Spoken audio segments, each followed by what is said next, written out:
On ira tout à l'heure dans Paris. On va vous montrer quelques anecdotes que vous ne connaissiez pas sur Paris. Alors, pour ceux qui connaissent Paris, comme ça, vous allez comprendre certaines rues. Pour ceux qui ne connaissent pas, vous allez comprendre pourquoi certaines rues s'appellent comme ça. Donc, ça marche aussi dans d'autres villes.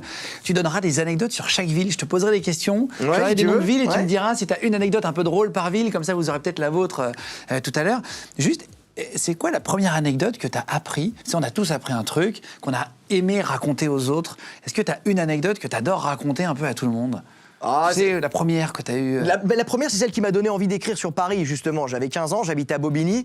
Donc, pour venir à l'école à Paris, mes parents, ils étaient bons en géographie déjà à l'époque. Parce que j'habitais dans le 93, donc pour vous situer, c'est banlieue nord. C'est nord-est de... Ouais. Voilà, et mon lycée était Place d'Italie, banlieue sud. Donc, je remercie mon père et ma mère de m'avoir offert 1h30 de transport quotidien en métro. C'était la ligne 5, donc qui allait de Bobigny à Place d'Italie. Et je descends de la Place d'Italie, et je pensais que c'était le quartier latin. Je me suis dit, ça va être sympa, il y a des pizzas, ça va être exotique, quoi. Ça va être Naples, Rome et tout, on va être en voyage, un peu en vacances, tu vois, le sud, quoi, on va pouvoir se balader avec les chaînes et les t-shirts. Et pas du tout, Place d'Italie, c'est un frigo, quoi. C'est vraiment, c'est glaçant, il y a rien, c'est des grands immeubles.